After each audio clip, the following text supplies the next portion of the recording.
was Emporium. I'm trying to do a little quick live stream to give you an update on my first battle using the battle rules for the game Symbaroum. If you don't know what Symbaroum is, just head on to the Free League website and you will see this wonderful game. And so, yeah, last session I was prepping. I did a live stream while I was prepping for this battle. And now we've played that session, and I just wanted to do a little quick update.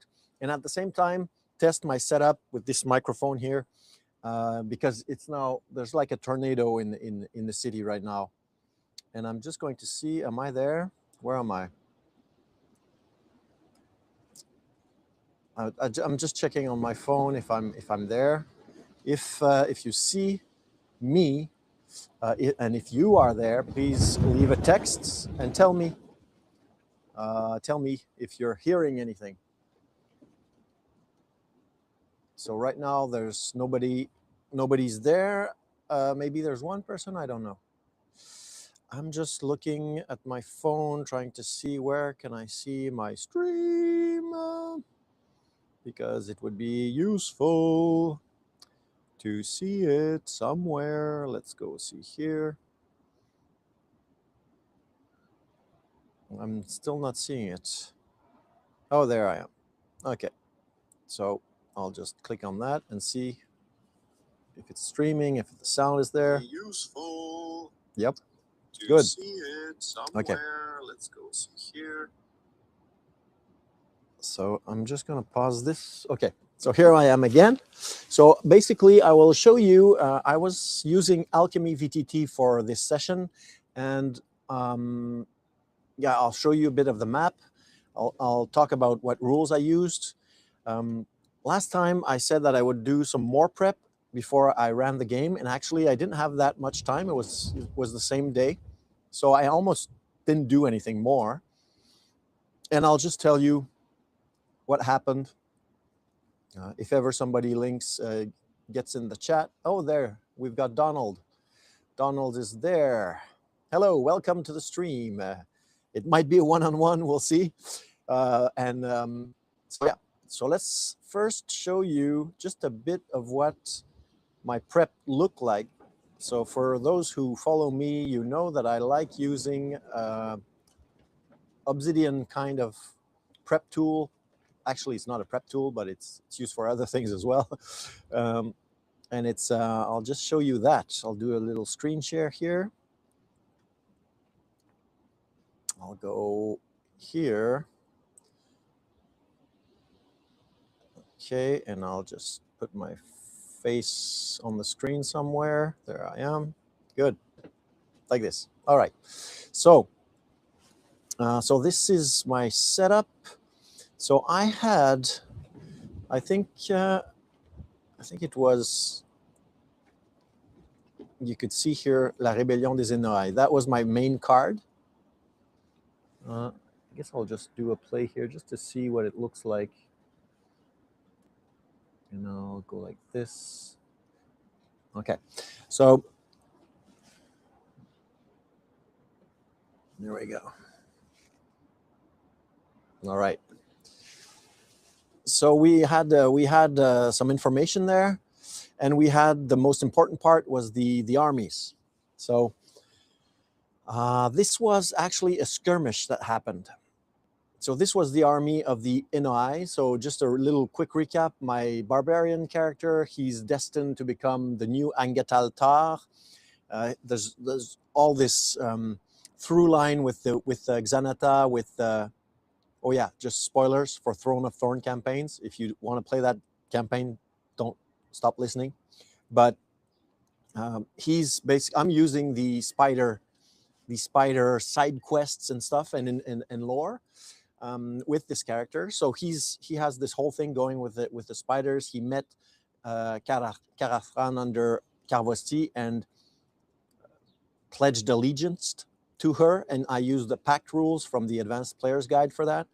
And so he's now protected by Carafran, and he walked up north with an army of spiders with him, because she wants to bring him to the Pyramid of Angal, where the the exaltation of his true form as Angat Altar will happen. Of course, my player doesn't know anything about what is the end of this. He suspects it might be dark, but his goal is to remain human and to unite the spiders and the elves and the barbarians to protect Davokar from the depredations of anyone who wants to take control of it and release more darkness. So it's a long shot, but they're trying it. And on his way, he wanted to liberate his clan, the Enoi clan in the north. And so his side quest was to bring that army there and to try to destroy the Sovereign's Oath forces that are there and take control of the clan and, go from there. But there was, like, for some reason, they decided to go in Dark Davokar and go to the Pyramid of Angal because they were following the witch of his village. The witch fled because all the witches were killed by the Sovereign's Oath. And his mentor witch, because he was sort of an initiate with her when he was young, she fled in Dark Davokar with her own initiate. So there's two women walking in Dark Davokar, and he followed them in the snow with his army. And the army brought him to the Pyramid of Angal. He saw the throne and the egg, the stone egg on the throne that is waiting for him, for his transformation. It was really, really cool. And then they did a 7-league stride, went back to Thistlehold to talk with the rest of the group, went to Karvosti to talk with the Huldra. I'm just doing a little, compact update here so you know a bit of the feel of this thing. And after he got some omens from the Huldra, and then they left Karvosti the night before the battle with the Queen and the Sovereign's Oath started, the next morning. And they just transported with 7-league stride. They left a circle in his Enoi witch's hut in a tree. And so they went there, and whilst they were gone, they asked some people to basically to try to see if there's any loyalists, any people that still want to fight. And when he got back, there was, like, his friends brought him these forces. So 200 villagers, 100 warriors, 40 veterans, 15 rage trolls, with one liege troll, which is from his group, and Mikoner, this sort of hunter, ranger, Aragorn type that is helping out with this battle. And they don't know this, but they're facing 2 Zarkhan commanders, some witches, like the fake witches, some Gaoya. The strengths aren't correct. Actually, they're more powerful than I thought. So I'll have to check that in detail. There's a Linworm in there. So there's going to be a lot of action. And what we did is we role-played first the arrival at the village. He met the trolls there that are freed trolls and that accepted to follow their liege troll into this battle. And then over a few days, his army appeared. They walked to Inovac, which is the main settlement. And they sent some scouts to see who's there, where the Sovereign's Oath are, and everything. And once they got an idea that actually the Sovereign's Oath are just sitting in the main tree of Inovac, and they are basically, it's winter time, so they're just staying there. And they send out these patrols to grab some food off the residents of Inovac. So the residents need to keep hunting to have something to give to these soldiers when the soldiers come by in the morning. And so all this role play was really fun. Took some time, and finally we got to the first move, the first battle move, and I will switch to. I'll stop this, and I'll switch to another share, which will be the alchemy setup.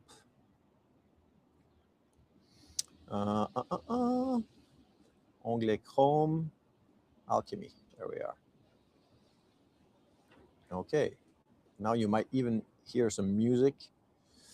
We will see. That's weird. I don't know why. I had this little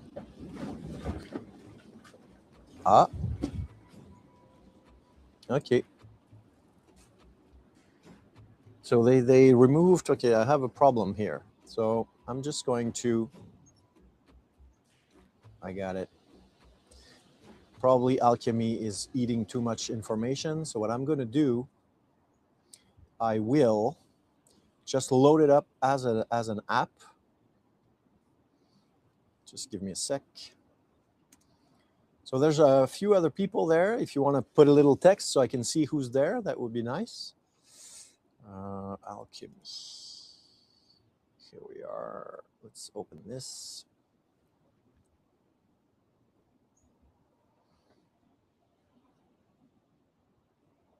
Come on, my friend. I'm doing this without, normally I plug my computer in. I tried like the fast and furious way. So I'm not sure if that's what's causing the problem here. I will sign in.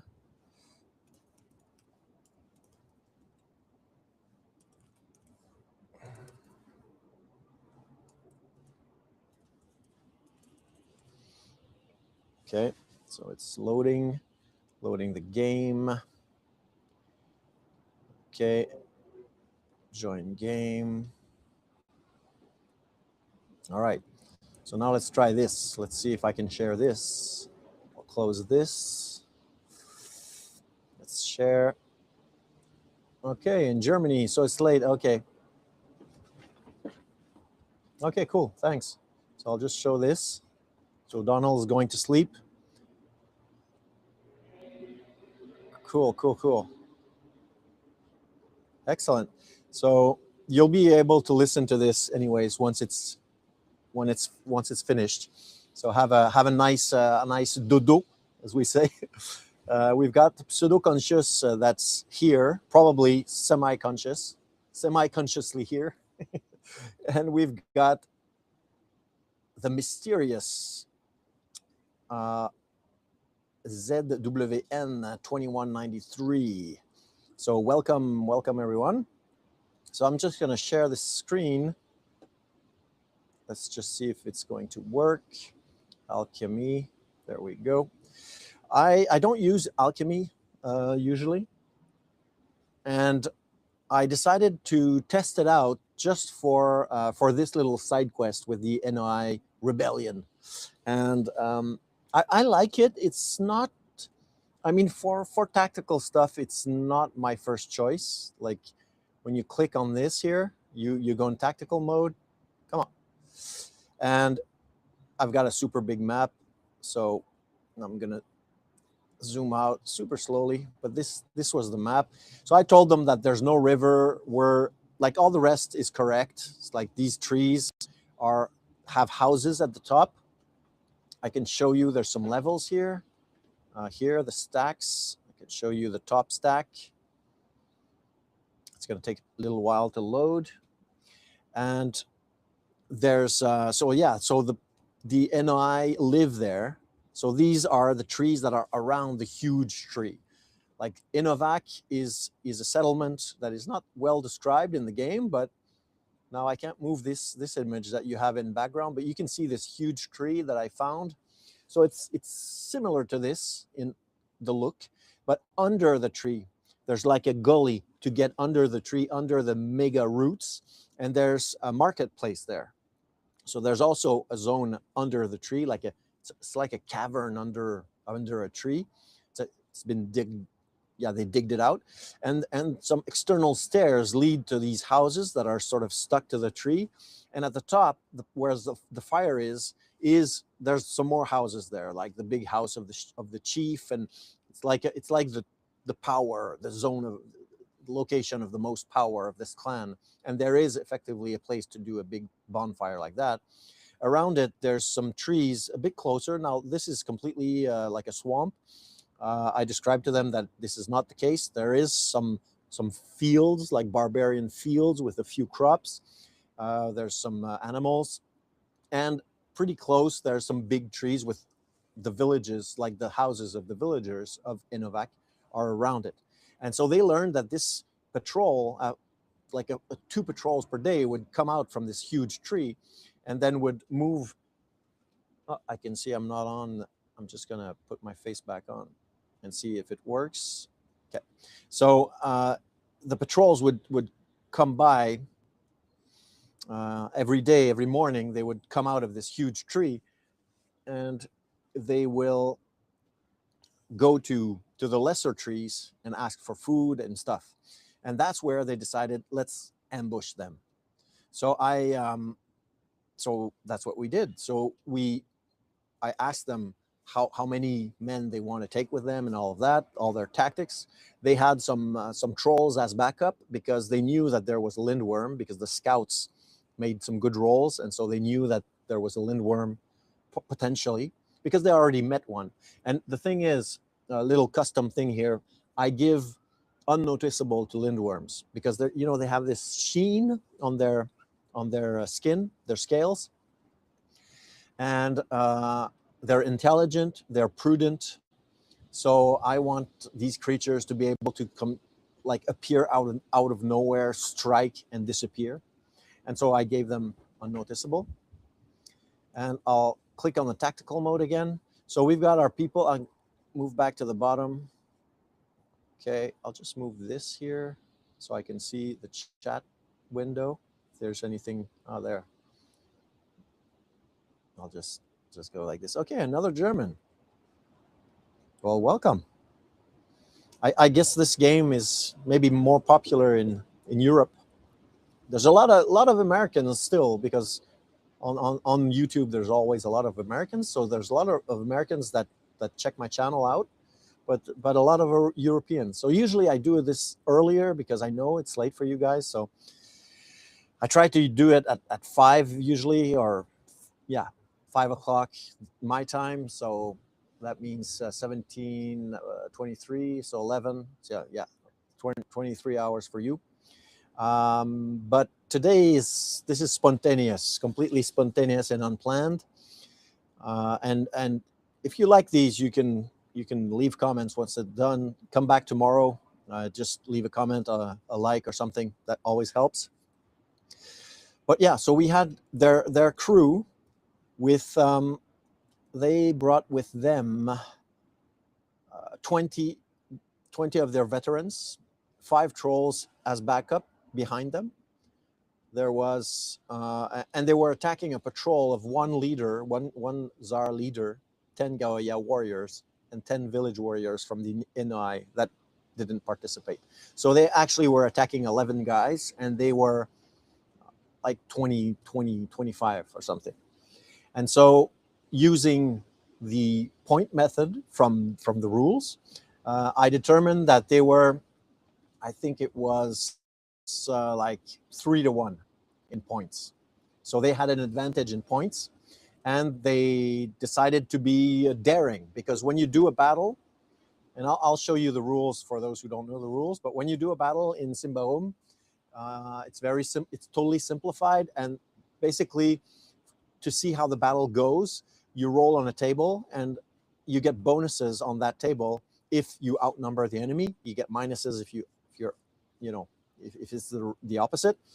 And if you, as the PCs, need to decide, are they going to risk it all? Are they going to be just normal? Are they going to hang back, be cautious? Are they going to retreat behind the lines? And when they choose what they want to do, it gives you the level of risk of what kind of enemies they'll be confronting. And if they succeed in that battle, so it's like a local battle in the middle of the fray. And if they succeed in beating these guys, then this victory at their level gives a bonus on that overall table. So basically, each round of the battle will have a result that will bring the battle towards victory or towards defeat. And there's like 3 levels. So normally you need like for each skirmish, you'll get 1 level up the ladder.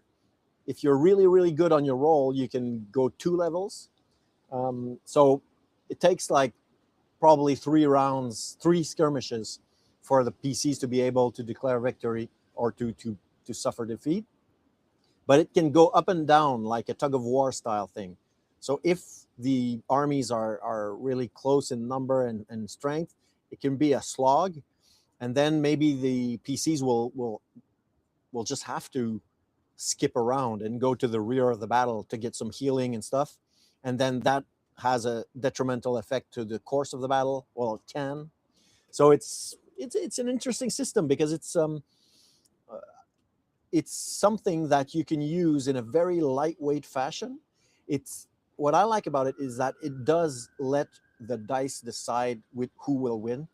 I, as a DM, I don't want to have to decide. Is like, okay, I decide, you lost, you won. I don't want to be responsible for that. I want us to be playing to discover what's going to happen, and so that's what we're doing. And this skirmish was perfect because it's like a really small battle, and I did a similar one earlier. I talked about it in one of my other videos, and it was, I rolled all the dice for everyone. It was horrible. I mean, I totally, like I thought, never again. It's too much work. It's really, yeah. And NPC versus NPC in Symbaroum is not a good thing because the game is not built for that. So yeah, even though I gave some NPCs to my players, so they rolled, it was so long, it was such a slog that I thought, okay, I'll never do that again. And these battle rules can let you deal with a skirmish like this, where you've got just 30 combatants or so, and it's super quick and it's super fun, and I really loved it. So I'll just move the map a bit. So we've got, I don't even remember how I can hide these elements. So anyways, everything was going on here.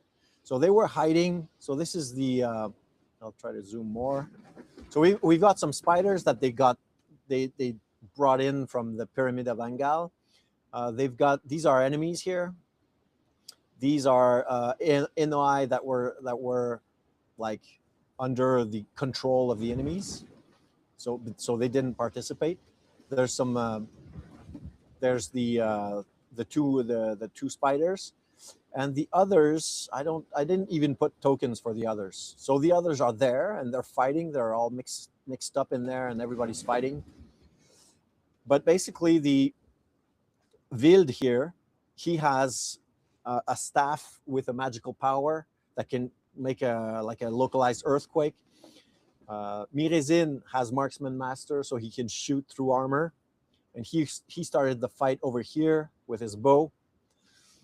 And he shot the leader of the enemies, and then he leaped down with his monster feat leap, because he did a monster pact, so now he can buy some monster feats. So he bought leap, so he leaped down there.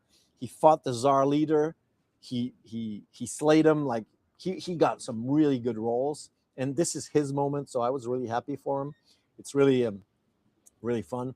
And then he went back up to get his bow and ran forward and shot the lindworm, because the lindworm appeared in the snow, jumped on the ledge here. I hope you can see my cursor. So he jumped near Wild and he killed, there was another spider. He just devoured it. Wild avoided a bite by using his polearm mastery to try to deflect. He then used his earthquake power. This earthquake just sort of made the ground cave in, and the lindworm was prone. So the lindworm sort of fell in the hole in the snow, got shot in the nostril by Mirezin, took a whole lot of damage, and then just fled, and he successfully escaped, because Mirezin shot another shot, but with unnoticeable, it was almost impossible to shoot the thing once it disappeared in the snow. And up there are the trolls that were in backup, and they were coming down from the north to try to help and come from the back. And that was quick. It was how many rounds? One shot on the leader, then he jumps down, fights the leader one round. The Lindworm appears and attacks another character that got killed. He's third round, Mirizin kills the guy. Or did he kill? I think he killed him the first time. He just slew the man. So the third round, he jumped up, took his bow, and fourth round, he shot. So we got four rounds of combat, and I just described the fray around them, and I described that this, the Lindworm, if it bites you, it does 14 points of damage, and the fray spiders aren't that tough. So it got a pain threshold wound, and it was down and out. And these creatures, they're animals, so when they're grievously wounded, they just die off. And so the combat was super quick, was super flavorful. There's blood in the snow. I rolled on the battle table afterwards, and so they had a victory in this step of the fight. So I applied some victory casualties to that round. In the rules, I think they apply the victory casualties only at the end, but since this is a localized battle, I sort of considered it like as if we're testing the battle rules. Well, no, it's like a mix of both. So what I did, and I'll show you, I'll just close this here and I'll open up the rules. I'll show you what I mean. Do it real quick. Go like this here. I've got the GM's guide somewhere close. Rules. GM.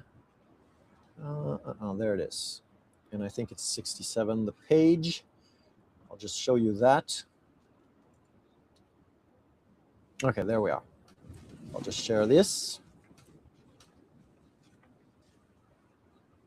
So I'll go here, core GM guide. Let me just see how it appears. There we go. So you can see the table now. And on this table, that's the fate table. So if the PCs in one of their rounds, their battle rounds, they fight against strong enemies, and they get downed, and they go down to 0, they're dying, or they surrender or whatever. Then you stop the round. The round is over. They lost. You apply that to the roll to see the battle odds. So the battle odds are this here. When you calculate the points, you've got the points here, and you've got the odds. So they were 3-1, so they had a +3 for the odds. And they did a daring. They did they were heroic, and they won. So they had another +3 on the roll. Of course, since let me just see, because you see in the rules, I'm just noticing they say adds +3 to the roll per combat scene. And I think maybe they want us to roll the outcome just once. No, I think you have to. Yeah, at the end of every combat scene, you roll. So they had +6. They rolled. They got one step up on table 16. They got from 10 to 24. So they didn't get a super good roll, and because they could have went up more.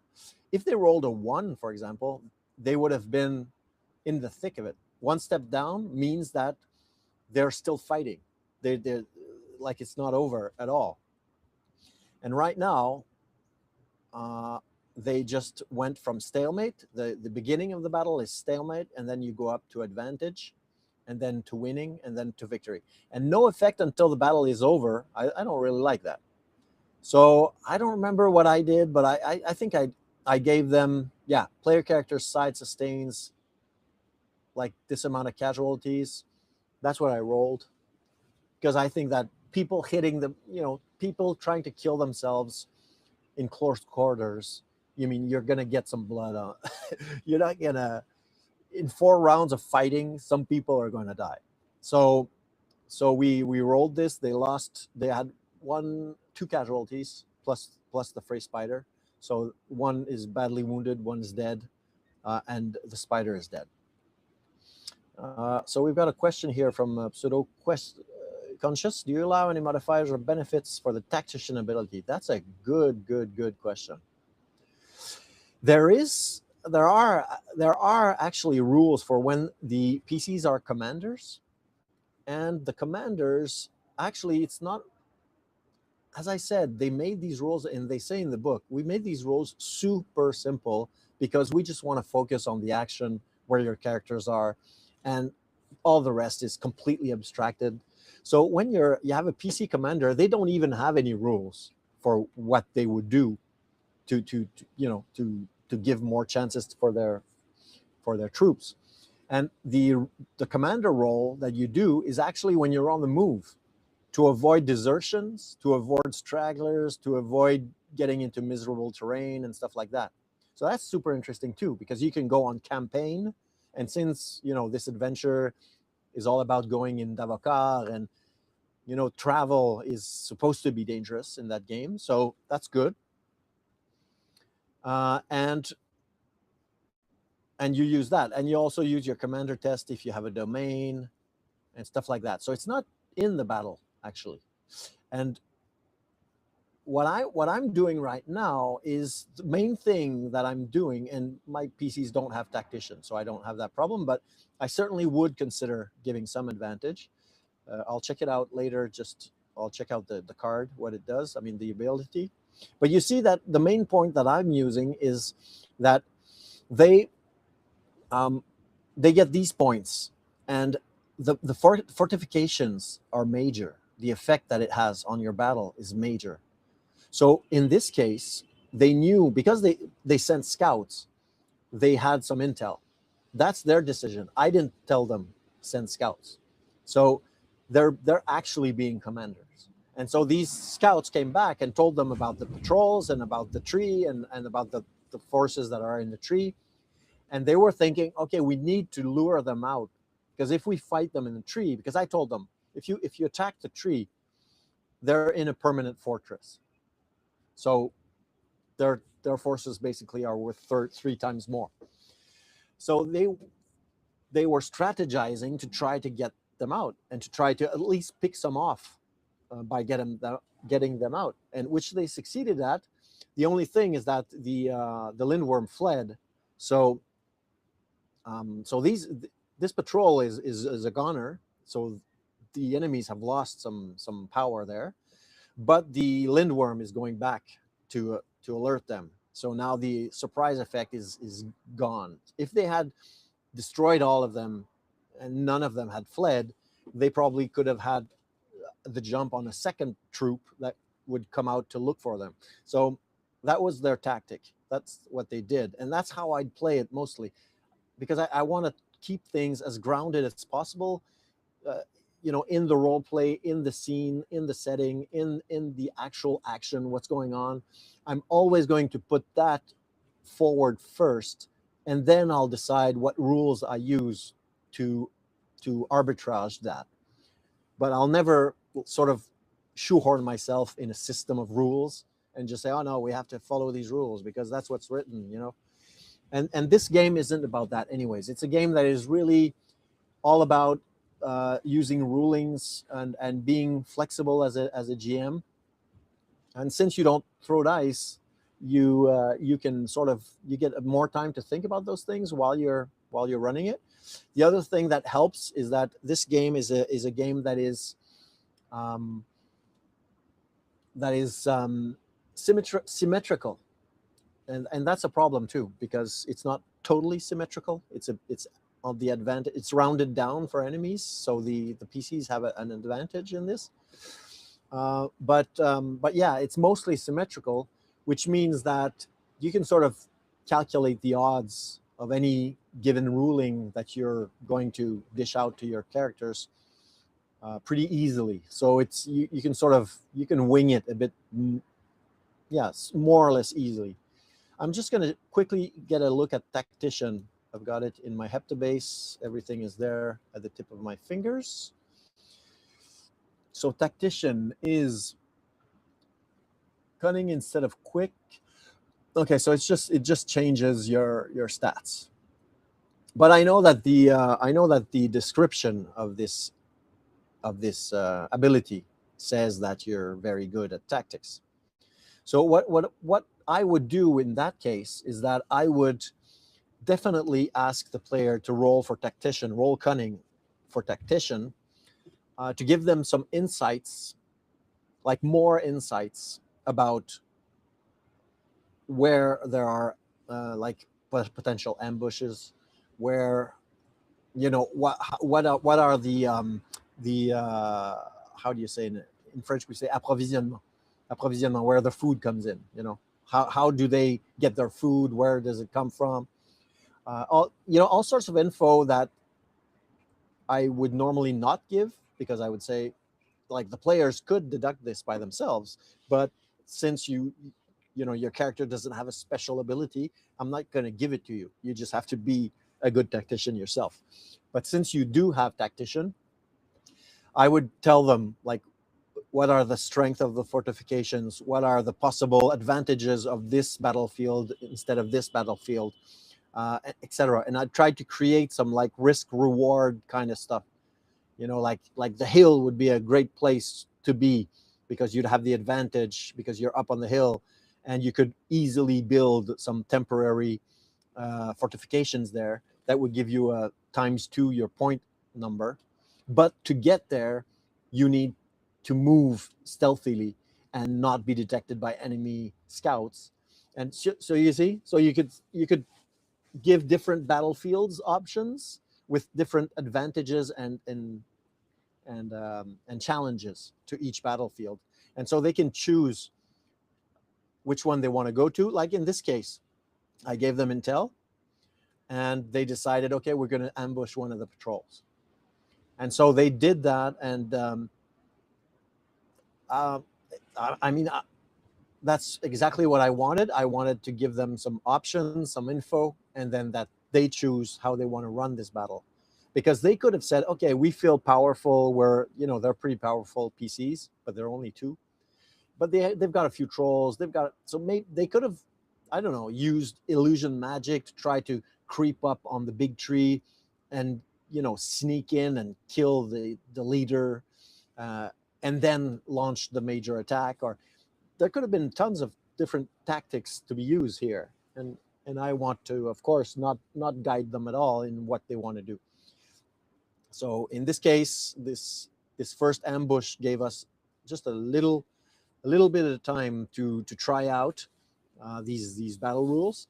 So you see, I did not go, like, I declared that the Lindworm fled and the enemy surrendered. So that ambush is over. So that's why I rolled the results, like the attrition results on the, where is it? Here. So the victory conditions. So it was like a mini battle, but since it's not the real battle, I still just kept the progress, like the general course of the battle progress, as one battle round. So I sort of cheated a bit, because normally they should have fought longer, because they killed the Lindworm. Yeah. I think they should have killed a few more by themselves to sort of have finished the battle round, because in each battle round you give them some enemies, and these enemies are the enemies they need to kill or defeat for the battle round to be over. And, well, the Lindworm was a big one, so I considered that since they beat the Lindworm, that sort of sounded the end of this battle round. The end of a battle round does not mean that the battle raging around you has to be over, though. If I wanted to make the scene last longer, I could have said, okay, this finishes our first battle round. You roll on the course of the battle table. You move to advantage. Good for you. But the fight is still on. The next battle round, what do you want to do? Do you want to be heroic and, get into the fray and get in the middle of it and get the strongest opponents? And if they decided to do that, so you could do another iteration of another battle round. So we fight 3-4 more rounds, and then we see what happens with the battle. But in this case, I wanted this to stay really short because this is just an appetizer for the main battle. So I didn't want to roll too many times on the course of the battle table. I didn't want it to move to victory, because if I did that, then I would have had to declare that, okay, this skirmish was the battle, you won this skirmish, and now we'll start from zero for the next one. So yeah, so I'm doing sort of a hybrid here, but that's what I like with simple rules, is that you don't really, it's really easy to sort of mash them up and use them as you need them while you're playing. And so for in my case, this is a side quest. There's not all the players are participating, so I can't have like 3 sessions of this campaign in the Inoi clan. Like we did 1 session, and now we're going to do another one to finish the battle. That's a lot. That's more than I thought. So that's why now they're at advantage.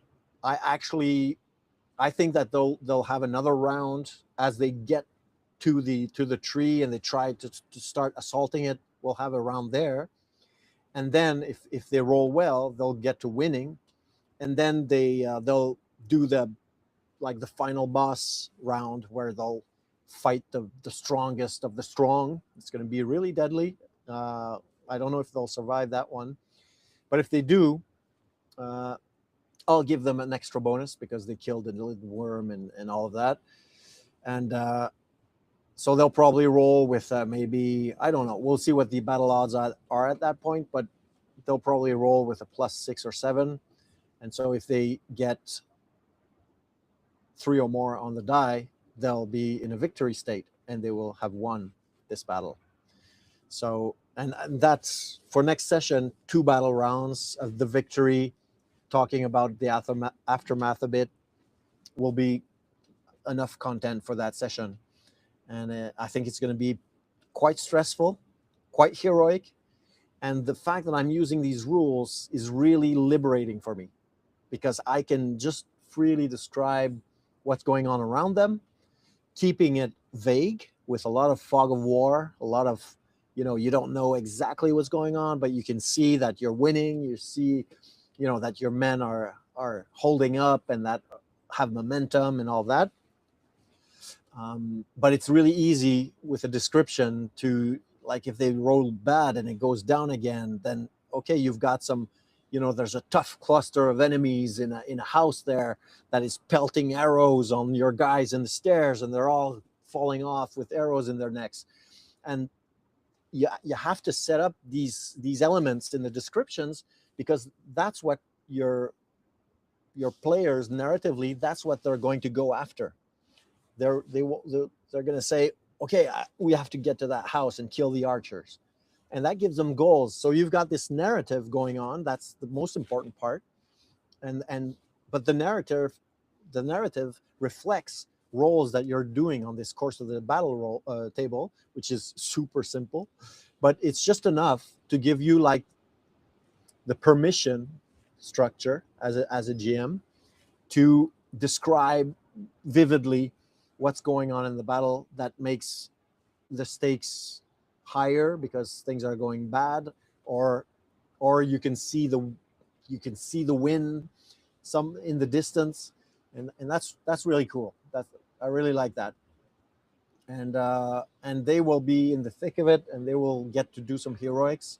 So that's wonderful. I'm really satisfied with these rules right now.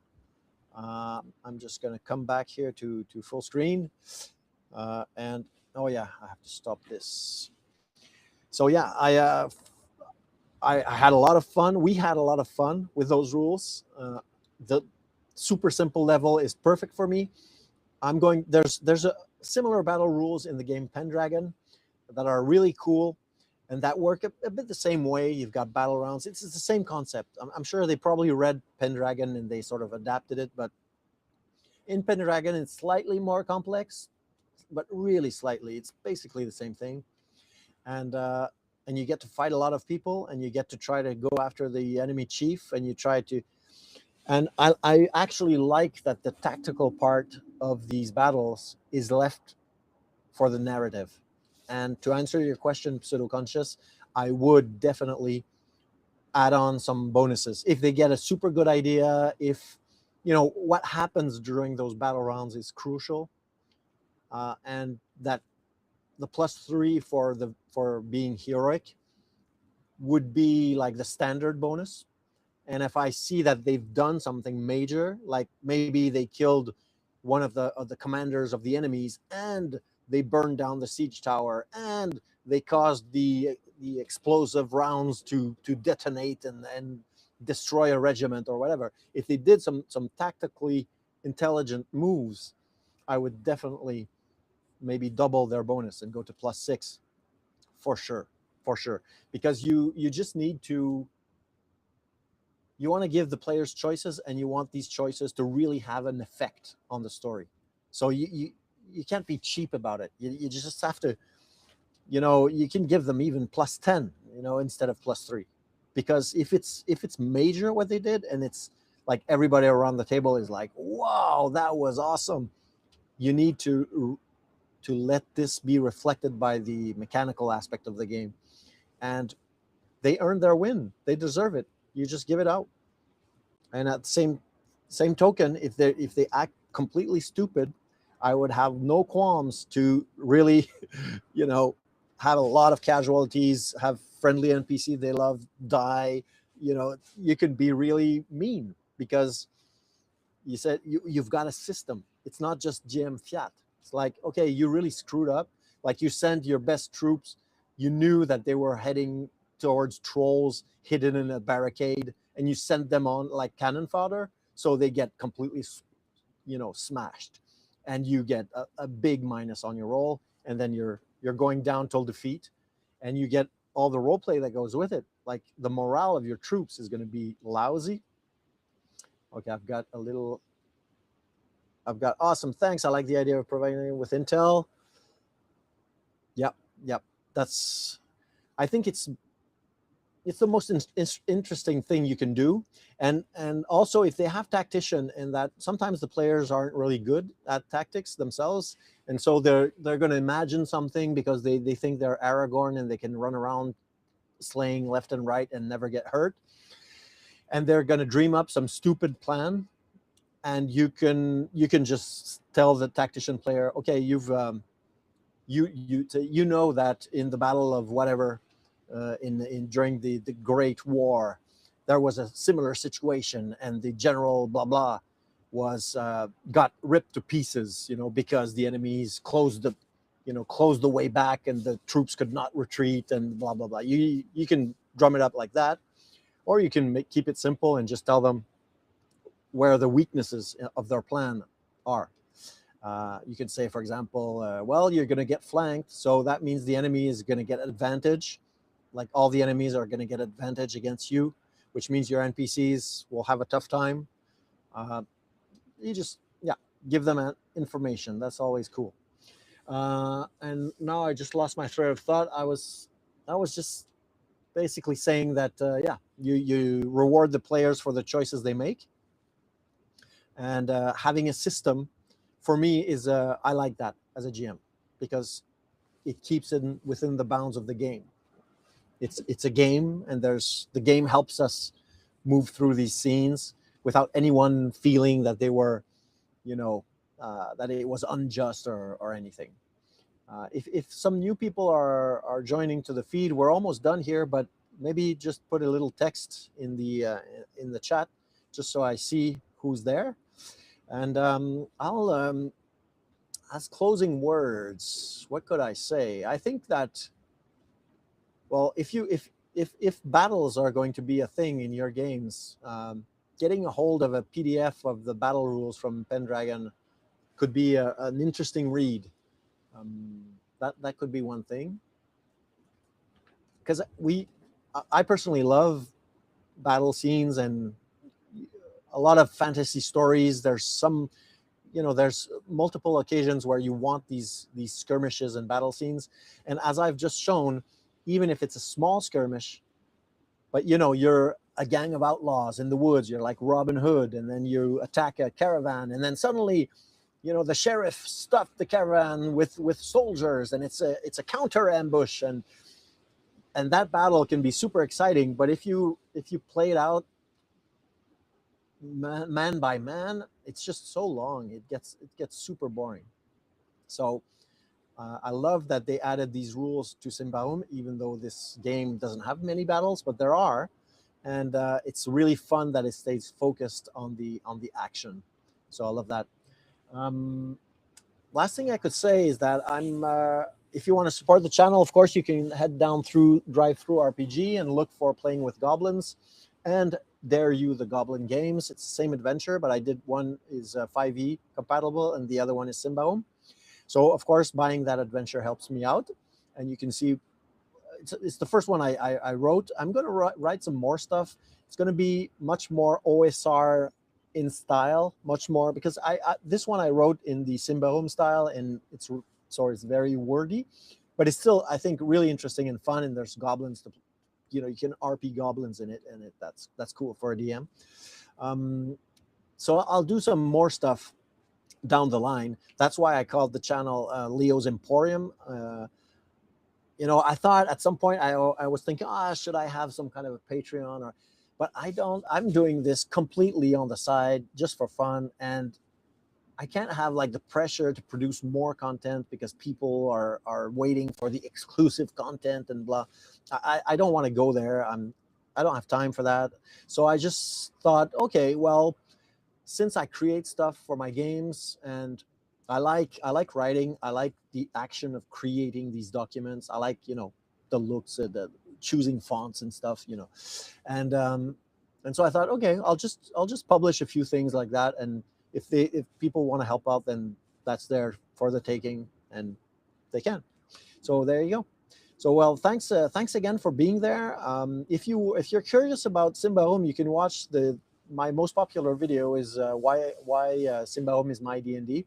It talks about the game, and it talks about how it does have some similarities to D&D because it's D20. It's very different, but for my table and my players, this is our heroic game. We played Warhammer Fantasy Roleplay before that. A lot of it. We love Warhammer Fantasy Roleplay. I really like the new one, the Warhammer Fantasy Roleplay: The Old World, that's coming out, which is much more simple, streamlined. That's what I like nowadays. But we played. I run other games too. We had some campaign of Coriolis going for a while. That's really great game. And we tried Blade Runner. I'm running the first adventure of the Blade Runner role-playing game, and we've had a blast with that game. That is awesome, really awesome. So there'll be more to come on my channel. It will not be just about Symbaroum. We will talk about other games. I'm starting some little GM tips also. I won't do I don't think I'll do GM tips that have been done and redone that much. Another thing I'm thinking about is I want to do duels because combat rules are super important for most RPGs. I mean, combat is really in center of many of the genres we play. Like if you play cyberpunk, if you play fantasy, combat is important. And I think I'm going to do face-to-face. Like I'm going to try a combat. Like for example, I do Symbaroum versus D&D, and I do the same combat in Symbaroum and D&D. Like really quick things, just to demonstrate what it feels like to run these battle rules, these combat rules. So I wonder if anybody would like to see that kind of video. I try to keep them as short as possible, but to still get a feel of how do these rules deal with like really freeform, crazy, fun action combat. Because I never run like boring combats where people are just standing there hitting each other every round. I don't do that. It's always moving around. There's always people coming out of the bushes on round 3. There's all sorts of stuff happening. So I would run a combat the way I run it, but I do it in 2 systems and just compare. And I do that for, as soon as I have a bit of time, I'll do some other systems. So if you like the idea, you can leave a like, and I might do some of those. So thanks again for being there. So people in Germany, have a good night, sleep well, and I'll see you in the next one. Bye-bye.